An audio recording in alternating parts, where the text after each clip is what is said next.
They line up by the hundreds, some starting as early as 4 a.m., all with the same hope. I've been searching for a job for 20 years and hustling, any sort of job that is hustling, that is selling vegetables. To land one of the million jobs the Kenyan government aims to fill over the course of the year. It's one of the country's most ambitious employment initiatives ever. But the jobs aren't in Kenya. I've applied for a security job in Saudi Arabia, so I've been offered that chance to be there. So I'm grateful. At this recruitment fair, in the south central town of Machakos, job seekers are interviewed by private recruiting agencies. They represent employers in wealthy European, Middle Eastern, and other countries. And officials hope young Kenyans can gain skills and income that will boost their domestic economy. You will get a letter, a government letter.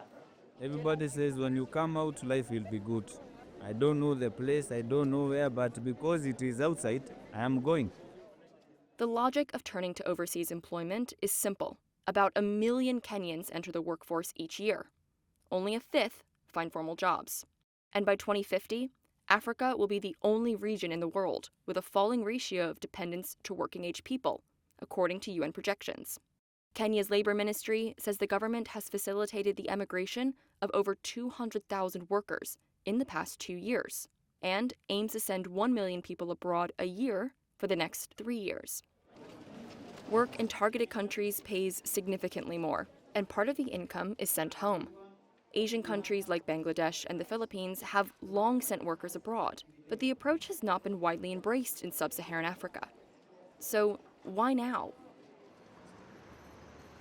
Nations with fast-aging societies are looking for workers to keep their economies afloat, and African countries like Kenya, which don't have enough jobs for their rapidly growing populations, are stepping in to take advantage. Growing research shows that sending workers abroad can bring long-term gains for their home countries. But the initiative in Kenya has its skeptics.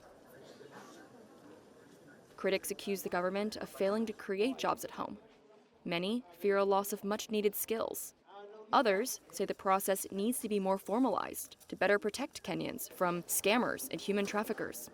But the country's labor minister argues it makes sense to send workers abroad to gain experience, since the government can't hire them all. We don't want people to rot at home. You have this skill. You finished medical school. You've done your internships. You've done everything you need to do. And you're 4 years at home without teaching anybody. Why don't you get an opportunity to go and, utilize that skill elsewhere and then be able to come home? The strategy is not without risks.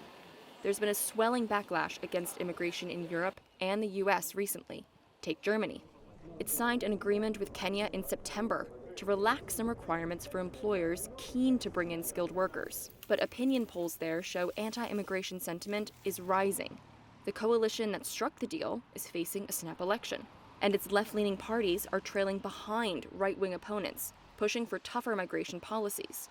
But Sebastian Groth, Germany's ambassador to Kenya, says his country is feeling the impact of a skilled labor deficit of up to 400,000 workers a year. We have restaurants and hotels in Germany that close on some days of the week just because they don't have any waiters or chefs or hospitality experts. For workers hungry to go abroad, the path is still not an easy one. There are travel costs and recruitment agency fees to pay, though Kenya's government says it is helping job seekers secure bank loans to cover most of these expenses. Ian Caprono arrived in Germany last April.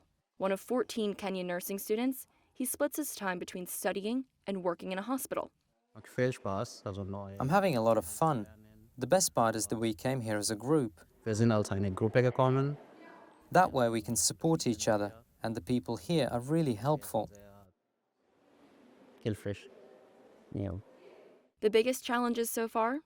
The cold weather and language, he says. In Kenya we learn German right from the start, but then there are the dialects here. I think dialects feel like a completely different language. It's challenging.